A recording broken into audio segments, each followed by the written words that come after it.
Saudara-saudari yang terkasih, kita jumpa lagi dalam Pelita Hati Dehanian Channel hari ini, Jumat 18 April 2025, Jumat Agung, mengenang sengsara dan wafat Tuhan kita, Yesus Kristus. Bersama saya Romo Thomas Suratno SC dari komunitas SC Teluk Betung, Bandar Lampung, mendengar dan merenungkan sabda Tuhan, yakni firman Tuhan yang tersurat dalam Injil Yohanes, bab atau pasal 19 ayat 31 sampai dengan ayat 37.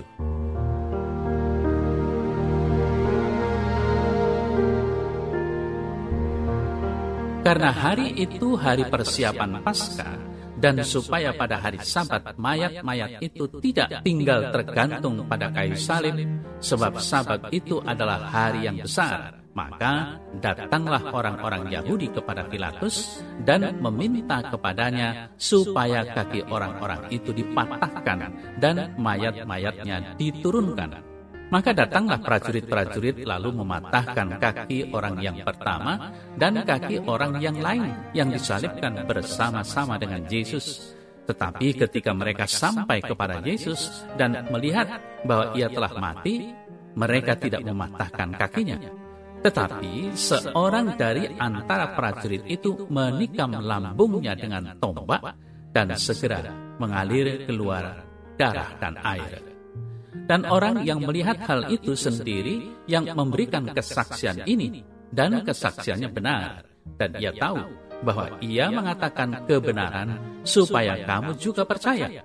Sebab hal itu terjadi supaya genaplah yang tertulis dalam kitab suci, tidak ada tulangnya yang akan dipatahkan. Dan ada pula nas yang mengatakan, mereka akan memandang kepada Dia yang telah mereka tikam.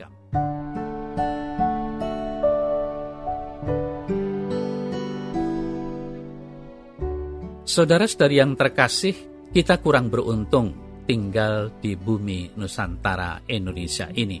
Sebab apa? Karena di negeri kita ini tidak ada, dan akhirnya kita tidak mengenal burung yang namanya burung pelikan. Induk burung ini dikenal sebagai seekor binatang yang luar biasa. Jika musim kering menimpa, di mana tiada air dan tambahan makanan segar bagi anak-anaknya, ia tidak segan-segan mematuk dadanya sendiri, sampai darah menetes dan anak-anaknya bisa hidup dari tetesan darah sang induk. Itulah sebabnya di banyak tabernakel ditemukan gambar seekor burung pelikan dengan anak-anaknya yang hidup dari dada berlubang sang induk. Saudara-saudari yang terkasih, Yesus telah memberikan segala-galanya yang ia miliki, ia punyai, dan ia kuasai. Berjalan keliling dan berbuat baik, menghadirkan kerajaan Allah, menyembuhkan yang sakit, membela yang kecil terbelenggu, mengalahkan kuasa jahat dan iblis, membebaskan orang dari permusuhan dan ikatan-ikatan ketidakadilan. Ia menjanjikan Firdaus dan hidup abadi, damai sejahtera di rumah Bapa. Puncak kasih penebusannya ialah pemberian diri sampai tuntas tanpa batas.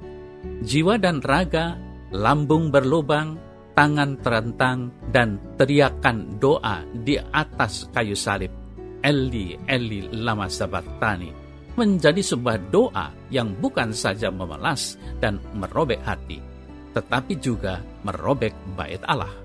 Saudara-saudari yang terkasih, hari ini kita diajak menundukkan kepala atas wafatnya Tuhan Yesus. Peristiwa yang mewarnai seluruh perjalanan iman kita sebagai seorang Kristiani. Yesus memberikan dirinya sampai tuntas di kayu salib. Permenungan kita hari ini terarah pada salib, tanda hina, yang sekaligus menjadi tanda kemenangan, tanda keselamatan. Di salib inilah kekejaman ditimpakan Yesus. Namun peristiwa ini membuka tabir baru, yakni tabir kasih dan persembahan diri yang total dari Yesus. Darah dan air yang mengalir menunjukkan seluruh diri Yesus yang tercurah bagi hidup kita. Itulah kehidupan yang diberikan Yesus kepada kita.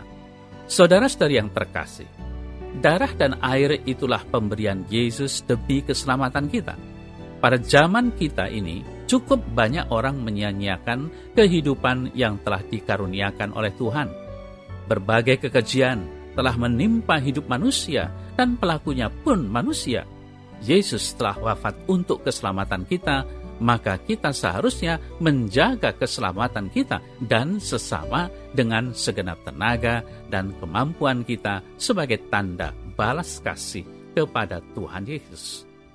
Saudara-saudari yang terkasih, kita disadarkan bahwa tugas utama Yesus memang melaksanakan perutusan kasih Allah kepada kita sebagai orang berdosa. Yesus melaksanakannya dan menyelesaikannya di kayu salib di Golgota. Pada saat itu Yesus berkata, "Sudah selesai."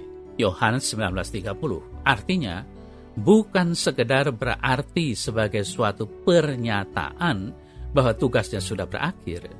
Kisah kesengsaraan Yesus ini hanya dapat kita tangkap dan pahami apabila kita membacanya dengan empati, dengan perasaan ikut mengalami. Kita baru sadar betapa demikian besar dosa manusia, tetapi sekaligus kita juga menyadari begitu agungnya kasih Allah kepada kita manusia.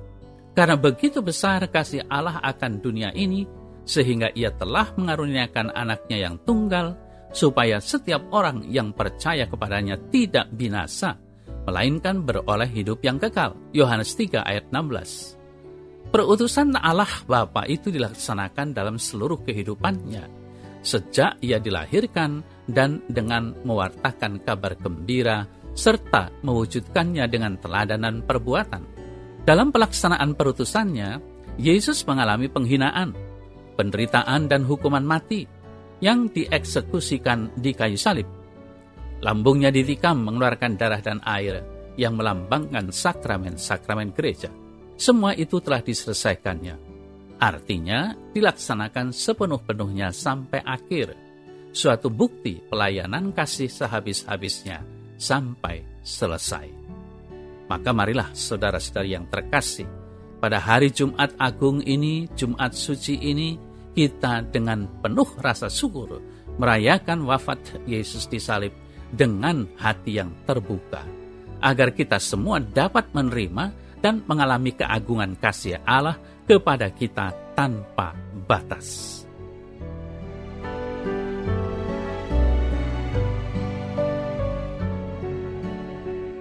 Dalam nama Bapa dan Putra dan Roh Kudus. Amin.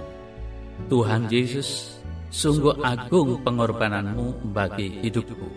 Berilah aku kesetiaan untuk selalu menimba dari sumber hidupku, yakni Engkau sendiri, sekarang dan selama-lamanya. Amin.